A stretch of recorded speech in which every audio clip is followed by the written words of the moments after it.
कारण आमची अपेक्षा यांच्याकडून हे आहे की त्यांनी प्रश्न विचारायला पाहिजे की तुम्ही हे जे कारवाई करत आहे, आज जे तुम्ही जे कारवाई केलेली आहे, क्या या शहरामध्ये फक्त एकच घर आहे की जे इल्लीगल आहे किंवा अनऑथराइज्ड आहे? इल्लीगल असेल तर इल्लीगल आहे, त्याच्यामध्ये काही दुमत नाही आहे.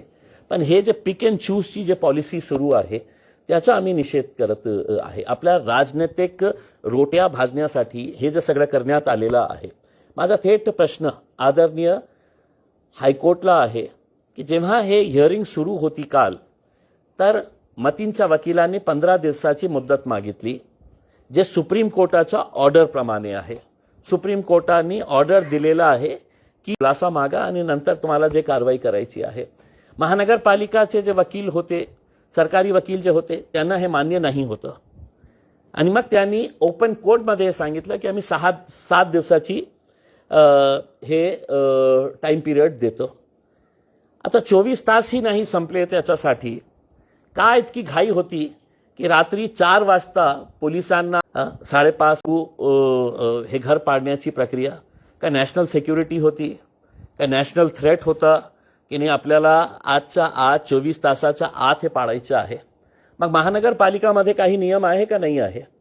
जेव्हा मतींच्या घरावर दुपारी 12 वाजता नोटीस लावण्यात आली की 24 तासाचा समय तुम्हाला देण्यात येत आहे, तुम्ही तुमचे पेपर्स सादर करा, तुम्ही तुमचा खुलासा द्या. मग काही तासानंतरही तुम्ही 24 तासही होऊ दिले नाही आणि त्याच्यावर कारवाई केलेली आहे. आम्ही स्वतः जाऊन मी त्यांच्या परिवाराला भेटलं, त्या एरियातले सगळे लोकांना भेटलं आणि मी त्यांना एकच गोष्ट सांगितलं की मतींवर आरोप सिद्ध झालेले नाही आहे. कोण सिद्ध करणार हे? हे काही राजनैतिक पक्षाचे नेते नाही करणार, काही संघटनांचे नेते नाही करणार, मीडिया नाही करणार. दुर्दैवाने हे तिघं मिळून कलेक्टिव्हली एका माणसावर आरोप होतो आणि त्याच्यावर इमिजिएट तुरंत त्याला दोषी ठरवण्याचा जे प्रकार सुरू आहे त्याचा आम्ही निषेध करतो. म्हणून आम्ही त्यांच्या परिवाराला जेव्हा भेटलं तर आम्ही त्यांना एकच गोष्ट सांगितलं की आपको घबराने की जरूरत नहीं है. मतीनं काही चूक केली असेल तर एका इंडिव्हिज्युअलनी केलेली आहे.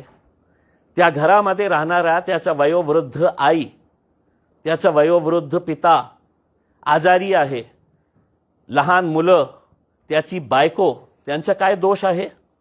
आणि जेव्हा मी हे बोलतो तर मी एकटं असं बोलतो असं नाही आहे.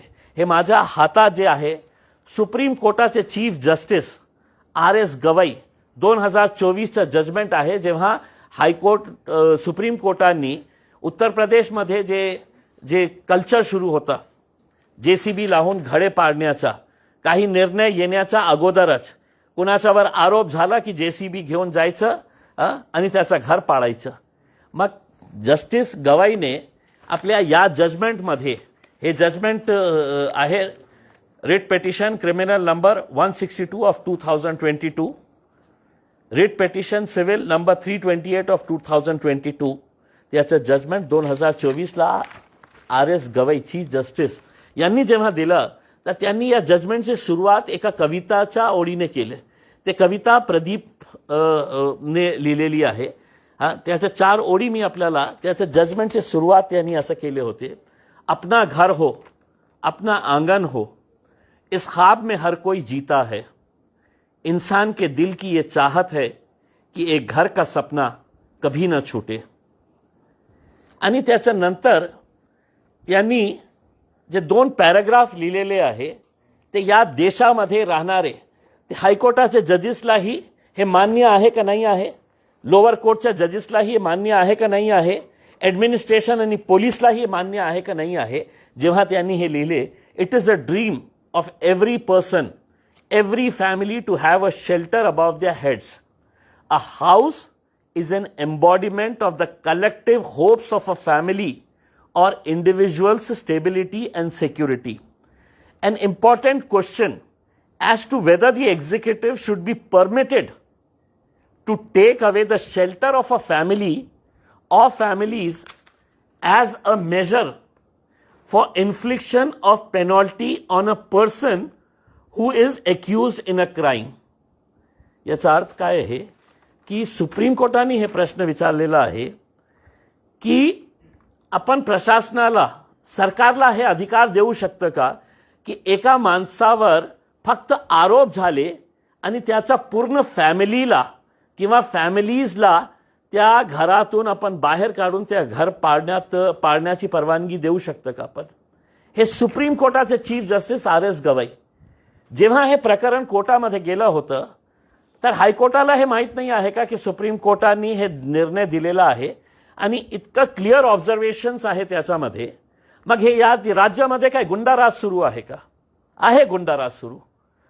कोणीतरी पालकमंत्री बसतो, कोणीतरी नेता जाऊन मागणी करतो, कोणीतरी हे म्हणतो की आम्ही JCB ला स्वतः घेऊन जाऊन हे पाडू करके. हे गुंडाराज नाही आहे तर काय आहे? तिथे काय विरोध केलं नसतं का लोकांनी? मी नाही गेलो असतं रात्री 2 वाजता तर लोक विरोध करणार होते. मी त्यांना एकच गोष्ट सांगितली होती की तुमचं घर पाडण्यासाठी ते येत आहे, ते घर पुन्हा बांधण्याची जबाबदारी आम्ही घेणार. ते घर आम्ही बांधून देणार. आणि आम्ही म्हणजे या देशामध्ये जे आज ये गुंडा राजपासून जे लोक त्रस्त झालेले आहे, हैराण झालेले आहे, हे सगळ्यांची जबाबदारी आहे. लोकांनी कॉन्ट्रीब्यूट करेल, आम्ही कॉन्ट्रीब्यूट करणार, आम्ही स्वतः कॉन्ट्रीब्यूट करणार आहे. ज्यांच्याकडे 10 रुपये आहे तर 10 रुपये कॉन्ट्रीब्यूट करतील. कारण सरकारला आम्हाला एक मेसेज द्यायचा आहे की तुम्ही या गुंडागर्दी करून एक घर पाडू शकता. घर बांधण्याची ताकद, हिंमत आमच्यामध्ये आहे. आणि ज्या माणसाचा तुम्ही घर पाडलेले आहे ते आत्तापर्यंत त्याला दोषी ठरवण्यात आलेला नाही आहे. दुर्दैवाने कोणी दोषी ठरवलेले आहे आपल्यालाही माहीत आहे आणि आपण सुद्धा याच्यामध्ये दोषी आहे. या देशामध्ये जे काही चाललेलं आहे याच्यामध्ये आपलाही सहभाग इतकंच मोठा आहे. या देशातला मीडियाला जे आज त्यांना प्रश्न विचारत नाही आहे, का तुमची हिंमत झाली नाही आहे की म्युन्सिपल कमिशनरला प्रश्न विचारण्याची की हे माणसाचं घर तुम्ही काय एकटं आहे, एक घर आहे या शहरामध्ये? 40% इल्लीगल कन्स्ट्रक्शन्स, त्याच्यामध्ये अनेक किती असे घरं आहे जे भारतीय जनता पार्टीचे निवडून आलेले कॉर्पोरेटर्सचे आहे. हे डॉक्युमेंट्स आहे आमच्याकडे. आज जाणार आम्ही महानगरपालिकेच्या आयुक्तांना हे दाखवणार आहे की तुम्ही लिहिलेले आहे या डॉक्युमेंटमध्ये की हे इल्लीगल कन्स्ट्रक्शन आहे, त्या कॉर्पोरेटरची सदस्यता रद्द करा, हे तुम्ही लिहिलेले आहे. मार्चचा ऑर्डर आहे तुमचा. मग का करण्यात येत नाही याच्यावर कारवाई? की फक्त तुमची सरकार आहे? मग या देशामध्ये, या राज्यामध्ये 2 कायदे आहे की इम्तियाज जलीलसाठी वेगळा कायदा आहे आणि ह्या भारतीय जनता पार्टीचे किंवा शिवसेनेचे लोकांसाठी वेगळा कायदा आहे. असं होऊ शकत नाही. पण तुमच्यामध्ये हिंमत नसेल तर आमच्यामध्ये हिंमत आहे. आम्ही जाऊन हे प्रश्न विचारणार आहे. तुम्ही या सगळ्या पाऊल उचलणार आहात का? कारण सातत्यानं तुमच्यावर आणि तुमच्या पक्षावर टीका होताना पाहिलं. कोण करतो? संजय शिरसाट यांनी कोण आहे ते? कोण आहे ते?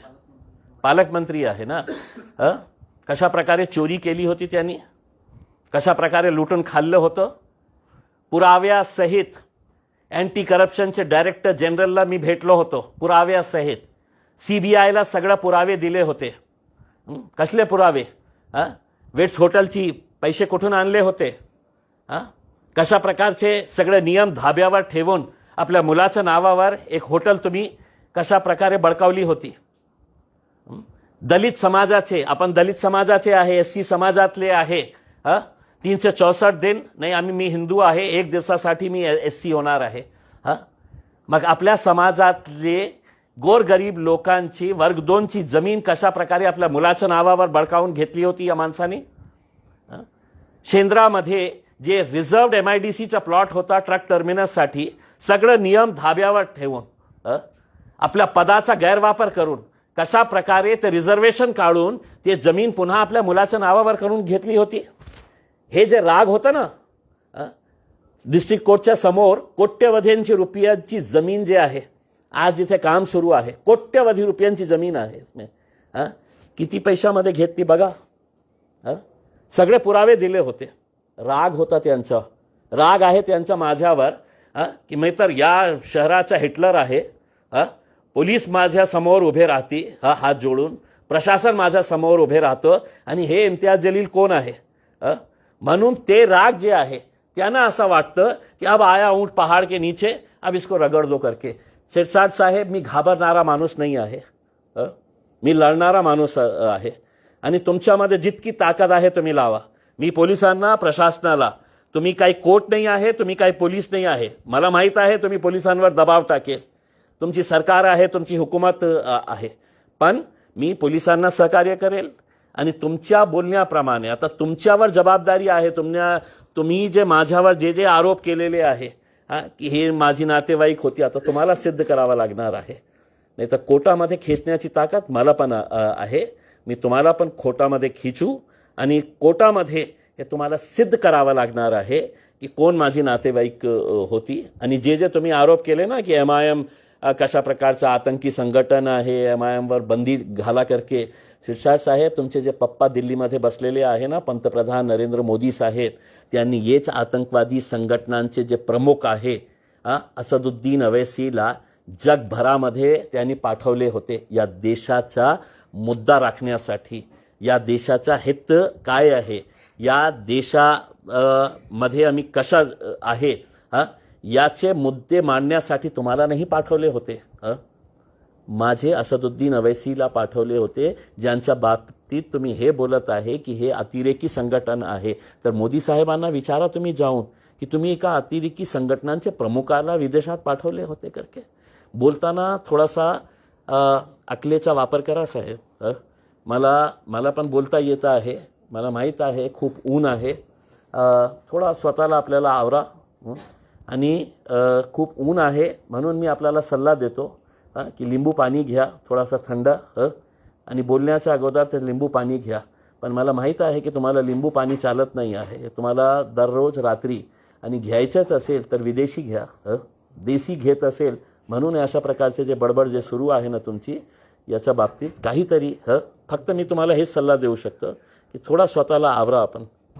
केवळ विरोधाला विरोध म्हणून ते बोलतात असं म्हणायचं. मग काय आहे, त्यांना असं वाटलं की इम्तियाज जलीलने तर सगळं पुराव्यासहित दिलं होतं. त्याच्यावर का कारवाई झाली नाही आहे. या राज्यामध्ये एकाही मीडिया हाऊसमध्ये हिंमत नाही आहे की मुख्यमंत्र्यांना हे प्रश्न विचारण्याची. आणि हे माणूस जे आहे हे इतका दूध का धुला होता, तर त्यांनी स्वतः मुख्यमंत्र्यांना पत्र पाठवायला पाहिजे होतं.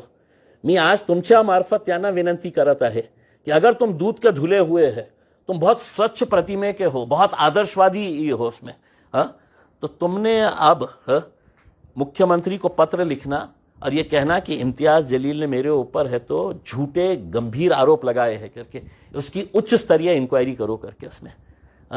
मग हे जे माझ्या बाबतीत बोलत आहे ना की इम्तियाज जलीलला जेलला पाठवणार आहे, मी जेलमध्ये जाणार का तुम्ही जेलमध्ये जाणार, याचा निर्णय तुमच्या पत्रावर निर्भर असेल. तुम्ही स्वच्छ प्रतिमेचे असेल तर आजच्या आज मुख्यमंत्र्यांना पत्र पाठवा आणि सांगा की हे जे आरोप ज्यांनी केलेले आहे, DGला भेटलो होतो अँटी करप्शनचे, CBIचे प्रमुखांना भेटलो होतो, सगळं पुरावे दिले होते, त्यांनीही मान्य केले होते की साहेब याच्यामध्ये काय आहे. पण नियम काय सांगतो माहीत आहे का, की तुम्ही जेव्हा हे सिद्ध पुरावे पण दिले तर सरकारकडून परवानगी घ्यावं लागतं त्यांच्यावर अक्षर घेण्यासाठी. चोर चोर मौसेरे भाई, कौन परमिशन देने वाला है. सकाळी नितेश राणे कारवाई झाल्यानंतर ही जी अतिक्रमण हटवण्याची कारवाई जी झाली MIMचे नगरसेवकावर झाली, मात्र भाजप आहे, शिवसेना आहे, त्यांची देखील अतिक्रमण आहे. आज दुपारी आम्ही महानगरपालिकेच्या आयुक्तांना विनंती करणार आहे की आम्हाला थोडासा टाईम द्या. आम्ही तुमचे डॉक्युमेंट्स तुम्हाला दाखवण्यासाठी येत आहे. तुमचे महानगरपालिकेचे जे डॉक्युमेंट्स आहे ज्याच्यामध्ये स्पष्ट तुम्ही लिहिलेले आहे की या कॉर्पोरेटर, या पक्षाच्या कॉर्पोरेटरनी इल्लीगल कन्स्ट्रक्शन कशा प्रकारे केलेलं आहे. मग प्रश्न त्यांना जाऊन आम्ही हे विचारणार आहे की साहेब या शहरामध्ये किंवा या राज्यामध्ये किंवा या देशामध्ये दोन अलग वेगवेगळे कायदे कानून आहे का, आमच्यासाठी वेगळं आणि त्यांच्यासाठी वेगळं, हे प्रश्न विचारण्यासाठी दुपारी आम्ही जाणार आहे. कोण आपण नोटीस बघितले का, ते महानगरपालिकाने नोटीस जे लावलेली आहे कुठेही उल्लेख नाही आहे. दाखवा तुम्ही वाचलं नसेल, मी वाचलेलं आहे. हेच दुर्दैव आहे ना की तुम्ही याच्यामध्ये वाचलं का की त्यांनी हे सांगितलेले आहे की हे आरोपी आहे म्हणून आम्ही हे त्या घर पाडत आहे. त्यांनी लिहिलेले आहे की इलिगल कन्स्ट्रक्शन आहे, अनऑथराइज कन्स्ट्रक्शन आहे. मग आमचं अनऑथराइज्ड आहे आणि त्यांच्या अनऑथराइज्ड ऑथराइज्ड होतो, कारण सत्ता त्यांची आहे करके असणे. आणखी एका नगरसेवकाला अटक केली आहे. 3 अपत्य असल्याचं लपवलं असं म्हणत 420चा गुन्हा दाखल केला आणि अटक पण लगेच केली. 420. ठीक आहे. देखील काय आहे, कोणी चूक केली असेल तर पोलिसांची जबाबदारी आहे कशा प्रकारची कारवाई करायची आहे. कोर्टामध्ये ते आपला युक्तिवाद करेल. पोलिसांना काय म्हणायचं आहे ते आपलं म्हणणं मांडतील. मला काहीही नाही आहे. मी तर स्पष्ट बोलणारा माणूस आहे की माझ्या पक्षातून कोणी चूक केली असेल तर कायद्याप्रमाणे ते जे प्रोसेस आहे त्यांना फॉलो करावा लागणार आहे. आप मीडिया ट्रायल की बात कर रहे हैं, जो मीडिया इदारे हैं जो फर्जी खबरें चला रहे हैं लव जिहाद के नाम पे इस तरह से, तो MIM 156/3 के तहत इनके खिलाफ एक्शन क्यों नहीं लेती, कानूनी कार्रवाई क्यों नहीं करती? बघा काय है कि देखिए यही मीडिया है. हर मीडिया हाउस के बारे में मैं बात कर रहा हूँ. जिसने चीख कर है तो सुबह से लेकर रात तक है तो यही ही बात चिल्ला रहे थे कि ये निदा खान HR डिपार्टमेंट की हेड थी, वो लड़कियों को रिक्रूट करती थी TCS के अंदर और वहाँ पे जाकर उनका ब्रेन वॉश किया जाता था करके. कई दिनों तक ये सिलसिला चलता रहा. फिर TCS ने है तो एक स्टेटमेंट इशू किया और उसने कहा कि वो टेलीकॉलर है करके. जो समूह से ऐसे टेलीकॉलर्स IT कंपनीज के अंदर होते हैं वो टेलीकॉलर है, उसका HR डिपार्टमेंट से कोई लेना देना नहीं है करके उसमें. तो मेरा ये है कि कभी ना कभी अपने आप को भी आईने में देखना पड़ेगा ना मीडिया को, कि हम क्या कर रहे हैं करके उसमें, और हम कितनों के पीछे भागेंगे. ये जो ट्रायल बाय मीडिया जो हो रहा है इस देश के अंदर, ये देश के लिए बहुत घातक इसलिए हम कह रहे हैं कि मीडिया का रोल जो है वो एक 4th पिलर ऑफ डेमोक्रेसी है. लोकशाही के जो 4 स्तंभ है उसमें से एक मीडिया का है. लेकिन अगर मीडिया ही एक एजेंडा के तहत अगर काम करना शुरू कर दे कि साहब इसको आरोपी हो गया है, अब वो नेता बोल रहा है कि इन्हें दोषी है, तो चलो दिन भर है तो दोषी उसको बना के है तो उसको बिल्कुल कटघरे के अंदर खड़े कर दे और उसको फांसी पे चढ़ा दे. लेकिन संजय सिरसाट बोल रहे हैं कि इम्तियाज जलील के बहुत करीबी रिश्तेदार हैं नीचे. मैं तो चाहूंगा साहब कि देखिए आरोप करने के लिए आपकी भी जांच होनी चाहिए ऐसी मांग कर. देखिए मैं अगर ये कहूंगा कि संजय सिरसाट का थेट संबंध जो है अशोक खरात से है. संजय सिरसाट का रिश्ता जो है वो अशोक खरात के साथ है. अगर मैं ये कहूंगा तो मुझे सिद्ध करना पड़ेगा उसमें. तो अब आपने कहा है कि ये बच्ची मेरी रिश्तेदार है करके उसमें, तो आपको सिद्ध करना पड़ेगा. नहीं वही महाशय ने करे, आप चिंता ना करें उसमें. वो उन्हीं को मैं ये कह रहा हूं. देखिए देश के अंदर हर मोदी नाम का आदमी नरेंद्र मोदी का रिश्तेदार अगर हो सकता है तो मुझे ये बताइएगा कि नीरव मोदी और नरेंद्र मोदी का रिश्तेदार भाई है. गोडसे परिवार जितने भी है इस देश के अंदर, क्या नथुराम गोडसे के रिश्तेदार है? मुझे बताइएगा उसमें. अशोक खरात, इतनी तड़प मैंने ये महाशय की संजय सिरसाट साहब की अशोक खरात के मामले के अंदर नहीं देखी है. उसमें हर 3 घंटे को मीडिया को बुला के बस इम्तियाज जलील को अरेस्ट होना. सिरसाट साहब ना तुम अदालत है ना तुम पुलिस है, ठीक है, तो मंत्री है उसके अंदर जो 1 आध महीने के अंदर जाने वाले हैं घर को. तो बस आपकी ख्वाहिश ये है कि मैंने जेल के अंदर चले जाना चाहिए. इस देश के अंदर है तो आपकी ख्वाहिशों के हिसाब से नहीं चलेगा. ठीक है, आपकी हुकूमत है, आप दबाव डालेंगे, आप मीडिया को बुला के चीख कर कहेंगे, देखा जाएगा उसके अंदर. हम पुलिस के साथ जाएंगे, कॉपरेट करेंगे, अदालत जाएंगे. तुमची आता भूमिका काय असणार आहे, कारण तुमच्यावर आरोप होत आहेत, नंतर तुम्हाला टार्गेट केलं जात आहे, शीर्षक तुमच्यावर आरोप करताय, तुमची काय भूमिका असेल? पोलिसांनी माझ्यावर आरोप केले का? इन्व्हेस्टिगेशन कोण करत आहे? त्यांनी माझ्या बाबतीत काही बोललं का? मला हेच बोलायचं आहे की संजय सिरसाट ना तर न्यायालय आहे ना पोलीस आहे. त्यांची फक्त एकच इच्छा आहे की मी ज्या प्रकारे त्यांच्यावर आरोप केलं होतं ते फक्त आरोप नाही होते, असे फाईल्स होते, मोठे मोठे डॉक्युमेंट्स होते. त्या डॉक्युमेंट्सला तुम्ही चॅलेंज केलं का? नाही केलं ना तुम्ही. आणि आज तुम्ही जेव्हा माझ्यावर आरोप करत आहे, मी काडी मात्र तुमच्या आरोपाला महत्त्व देत नाही आहे. आरोपाला काय, तुम्हाला मी महत्त्व देत नाही आहे, तुमच्या आरोपाला तर सोडा. तुम्ही पालकमंत्री असेल, पण माझ्या पालकमंत्रीची एक जे भावना होती, एक हे होतं, स्वप्न होतं की माझ्या शहराचा जे पालक असायला पाहिजे. असे चोर भामटे लोक माझ्या शहरातले पालकमंत्री असेल तर मला असं वाटत नाही आहे की त्यांना काही मला इज्जत देण्याची आवश्यकता आहे. करके उसमें तुम्हाला शब्द असं वाटेल की तुम्ही पालकमंत्र्यांना अशा हे शब्द वापरत आहे. ज्या माणसाची जितकी लायकी असतं तितकंच त्याला मिळतं. मी दुसऱ्या कोणाच्या बाबतीत बोलत आहे का नाही बोलत आहे ना उसमें. मी तर या राज्याच्या मुख्यमंत्र्यांचा आदर करतो. देवेंद्र फडणवीस साहेबांचे चांगले मुख्यमंत्री आहे. मी दुसऱ्या पक्षांच्या नेत्यांचा आदर करतो. मी उद्धव साहेबांना लाईक करतो. पण अशा प्रकारचे हे जे लोक आहे त्यांना संधी मिळालेली आहे पैसा कमवण्यासाठी, सेवा करण्यासाठी नाही मिळालेली आहे. सर, तुम्ही आयुक्तांची भेट घेणार आहात, अतिक्रमण असणाऱ्या नेत्यांची यादीच तुम्ही त्यांना देणार आहात, तर ते किती नावं आहेत, कुणाची नावं आहेत सांगू शकाल? मी आपल्याला ही विनंती करणार, तुम्ही का सोडणार आम्हाला उसके अंदर. आम्ही जेव्हा जाईल तर तुम्ही पण या आणि तुमच्या समोरच फक्त तुमच्यामध्ये हिंमत जुटवा त्यांना प्रश्न विचारण्याची की जे कारवाई तुम्ही मतींच्या बाबतीत केलेली आहे तीच कारवाई तुम्ही भारतीय जनता पार्टी किंवा शिवसेनेचे जे पदाधिकारी आहे त्यांच्यावर करणार काय आहे करके. एबीपी माझा, उघडा डोळे बघा नीट.